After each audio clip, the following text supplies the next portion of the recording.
Dans ce tutoriel vidéo, on va voir en fait comment on peut réaliser un effet de vignettage sur une vidéo. Alors la première chose que je vais faire, c'est retirer ce qu'on a fait la dernière fois. Supprimer la piste, voilà, parfait. Et je vais mettre en fait ici une vidéo. Qu'est-ce que je pourrais mettre comme vidéo? Le chat est pas mal. On va mettre le chat peut-être. Tac. Le chat. Mais je veux pas tout, je veux que cette partie-là, peut-être pas la partie où il est comme ça. Donc on va essayer de couper. Où est-ce que c'est? Là. Donc ici on fait une coupe. Voilà. Et normalement... Parfait. Cette partie-là, je la retire. On va zoomer un peu dessus. Ça va faire une vidéo assez courte ici, mais c'est pas grave. Parce que c'est juste pour montrer un effet. Je pourrais peut-être l'allonger. Ou alors, je crois qu'en fait, on le revoit en fait plusieurs fois. Donc en fait, ce que je vais faire, je vais plutôt faire comme ça. Là, alors, c'est un logiciel de montage. On va profiter pour monter un peu. Là, je vais retrouver le bout où ça recoupe. Là. Et je ne sais pas si ça boucle, ça m'étonnerait. Ça m'étonnerait. On va virer ça. Tac. Ah. Tac. Là. Ça a l'air pas mal. Il y a un petit saut quand même. Quand on regarde les voitures, il y a un saut. Bon, c'est pas grave. C'est pas grave. On va avancer jusque là. Tac. Je fais une coupe et puis on va retirer la fin. Voilà. Et donc là, voilà, c'est parfait. Le vignettage, qu'est-ce que c'est? Parce que je vais vous montrer un effet, mais il faut quand même qu'on sache à peu près ce que c'est. Le vignettage, en fait, c'est une aberration due aux caméras, aux objectifs des caméras. C'est-à-dire que quand on choisit mal un objectif, que ce soit en caméra ou en photo, il arrive que les bords ici, alors on va essayer d'agrandir, les bords ici, les coins de l'image, ici, ici, ici et ici, les quatre coins, soient en fait assombris. Parce qu'en fait, l'objectif de la caméra ou de l'appareil photo est rond, c'est un cercle. Et donc, l'image, elle est carrée. Donc, quand il y a un objectif qui est mal adapté ou qui a un mauvais réglage de l'appareil, il peut arriver que les bords ronds de l'objectif assombrissent en fait les coins carrés de l'image. C'est quelque chose que généralement on évite. C'est-à-dire qu'en photo, on s'arrange pour essayer de les effacer, ces effets de beurre sombre. D'ailleurs, on essaie de ne pas les avoir du tout, en fait, quand on prend des photos. Pareil en vidéo, on va essayer justement de ne pas avoir cet effet de coin assombri. Mais seulement avec le temps, c'est devenu un style. C'est-à-dire que c'est devenu une façon d'attirer l'attention sur une zone de l'image. C'est-à-dire que comme c'est plus sombre dans les côtés, sur les côtés, en fait, l'œil, naturellement, regarde plus le centre, en fait, de l'image, parce que, justement, il y a cet effet plus lumineux au milieu que sur les côtés. Donc, avec le temps, cette aberration due aux objectifs ou au mauvais réglage est devenue un style à part entière. Et donc, il y a des filtres, justement, qui permettent de faire ça. Je vais sélectionner, en fait, celui-là, ce clip-là. On va aller dans les filtres. Et puis, dans Shotcut, on a, en fait, un filtre spécial, justement, qui permet de recréer cet effet. C'est le filtre portrait. Donc, je clique sur le petit plus. Je vais dans Vidéo et je vais... Alors, je crois que c'est tout en bas. C'est pas tout en bas, c'est ici. Portrait. Je clique là-dessus. Ça m'ajoute en fait ce filtre. Et là en fait, alors il faut que je me mette dessus quand même parce qu'on ne voit pas. Vous voyez que ici, ça m'a ajouté automatiquement des coins sombres. Si je désactive le filtre, j'ai ça. Si j'active le filtre, j'ai ça. Et ça, c'est l'effet vignettage. Ça permet d'attirer l'œil en fait sur le centre de l'image parce que justement sur les bords, c'est plus sombre. On peut jouer avec le rayon. Vous voyez que ici, je peux vraiment jouer avec le rayon. On pourrait même utiliser ça pour faire des effets. Ça peut s'animer. on peut comme ça le placer où on veut. On peut demander en fait à ce que ce soit plus doux ou pas. Vous voyez ici, c'est moins doux. Tac, on peut même avoir un truc très net. Et ici, c'est beaucoup plus doux. Donc, on peut augmenter justement le fondu et agrandir le rayon pour que ça se voie un petit peu moins. Ici, on peut jouer avec l'opacité. Alors, je vais remonter le truc comme ça. On va remettre les réglages par défaut d'ailleurs. Ici, l'opacité, si c'est à 100%, je peux diminuer ça pour justement que ça soit plus clair. Tac.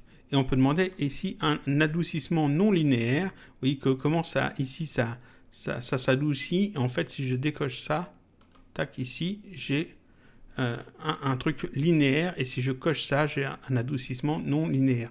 Là, ici, ça ne se voit pas énormément. Il faudrait que je vous montre ça plus comme ça, je pense.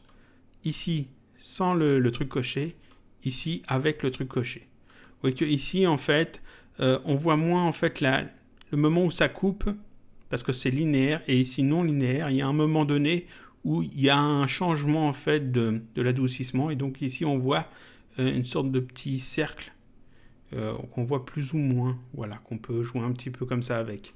Donc je vais remettre les réglages par défaut. Ça c'est le filtre portrait qui permet de faire ce genre de choses. C'est bien, c'est bien, c'est bien. Seulement, ce vignettage, qui est comme ça, hein, à la base, ça c'est le filtre, il fait parfaitement son travail. Des fois, on veut, quand on utilise ça d'une façon plus artistique, on veut justement jouer un petit peu avec ça, et là on a peu de réglages par rapport à ce que l'on a envie de faire. Donc comment on peut faire? Je vais retirer ce filtre portrait. Tac, je retire l'effet de vignettage. Et puis en fait, je peux ajouter un autre filtre là-dedans. On va aller chercher par exemple un masque. Tout bêtement. Mais si je mets juste un masque là-dessus, ça va pas être top. Donc, je vais ajouter en fait une piste vidéo. Dans ma piste vidéo, je vais mettre en fait ici une couleur noire. Est-ce que j'en ai une de côté? J'en ai pas de côté, on va en faire une. Donc, fichier, ouvrir autre, couleur. On choisit une couleur. Je veux du noir. Opaque. OK. OK. Dans la liste de lecture, le petit plus, ça l'ajoute là. Et ça, je le mets tac sur ma nouvelle piste. Et ça, je mets de la taille de ma vidéo. Parfait. Donc ici, j'ai un truc tout noir. Je peux sélectionner ce clip et puis ici, d'aller dans les filtres et puis mettre un masque. Donc vidéo. Et là, je vais chercher masque, forme simple. Donc j'obtiens ceci. C'est pas génial. Je vais prendre ici une ellipse. Ah, on obtient ceci. C'est déjà plus intéressant. On peut demander en fait ici à faire l'inverse, soustraire. Et là, on retrouve en fait ce que l'on avait dans le masque, dans le filtre portrait.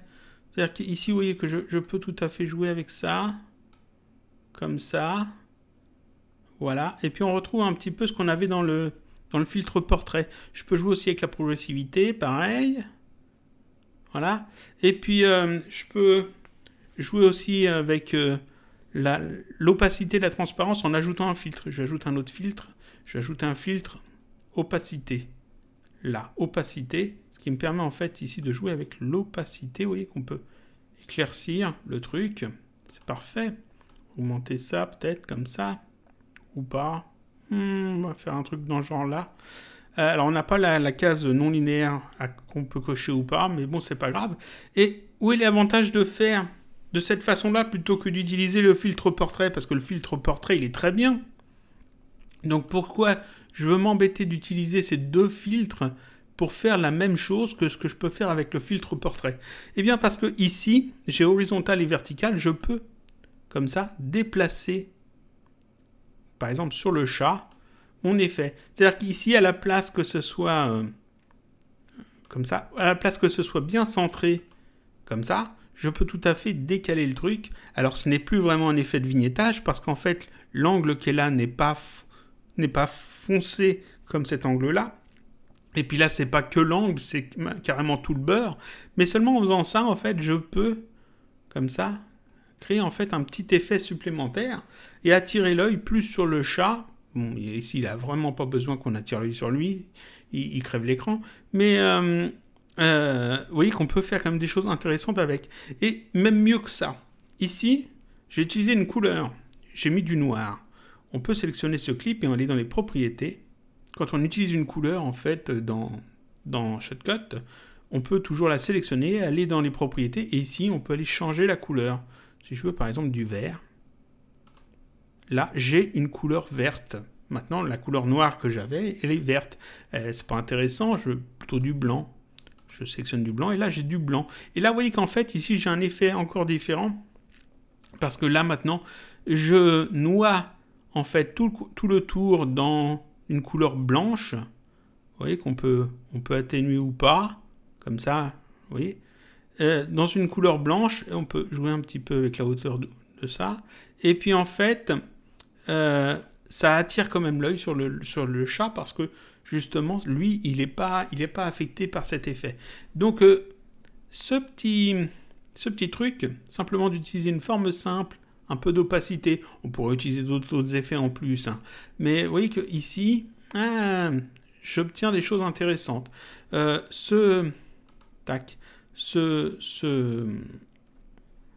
Cette piste vidéo, je peux aussi aller dans les propriétés puis jouer après avec ici les modes de superposition s'il y a besoin. Ici en mode addition, vous voyez que je crame carrément tout le beurre ici. On peut les essayer, les autres ici, saturation, ça va pas être intéressant. Produit écran, incrustation, oui, en fait il y a des petites différences à chaque fois.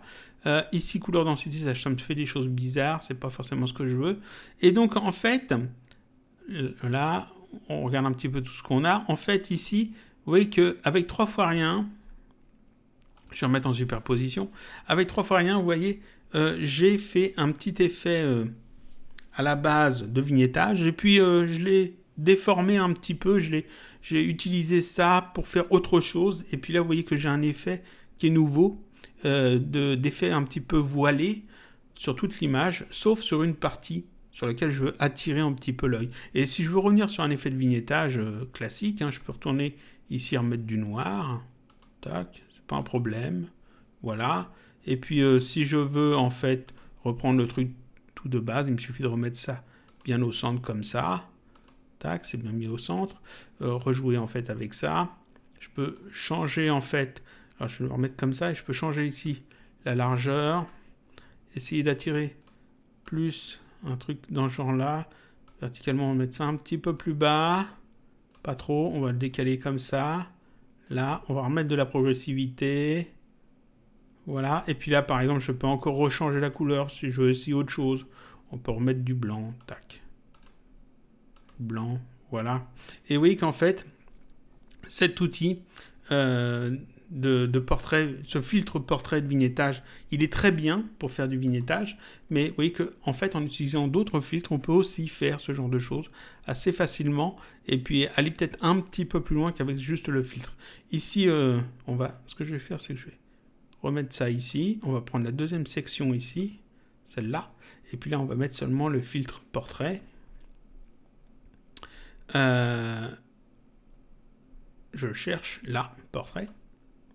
Voilà, donc ici on a deux façons de faire, et puis qui nous donnent deux possibilités un petit peu artistiques sur vos vidéos. Ici le vignettage classique, où vous avez juste des beurres sombres qu'on peut éclaircir un petit peu s'il y a besoin, voilà, faire un truc comme ça peut-être, je sais pas. Bon, on peut rajouter d'autres filtres après par la suite.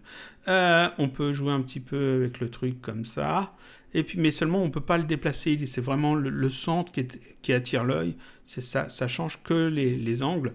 C'est le but en fait de l'effet de vignettage. Alors que là, en fait, ici, on a quelque chose d'un peu plus créatif qui permet de faire des choses assez différentes en fait. On peut faire du vignettage classique, mais on peut aller plus loin, on peut faire plus de choses. Donc ça, c'était deux petites choses, deux méthodes de faire. Le filtre portrait, que je voulais montrer, qui est intéressant, et puis la possibilité de faire autrement. Là, je vous ai montré en fait avec une masque forme simple, mais il faut savoir qu'à la place de masque forme simple, j'aurais pu utiliser d'autres filtres. Par exemple, j'aurais pu utiliser le masque à partir d'un fichier et utiliser en fait l'iris, le preset iris qui fait en fait un rond central, mais seulement j'aurais pas pu le déplacer sur l'image. Ça se fait pas encore. Ça se fera en fait prochainement, mais c'est pas le cas. Alors qu'avec forme simple, ça fonctionne très très bien. Voilà, voilà. C'était une petite vidéo sur Shotcut.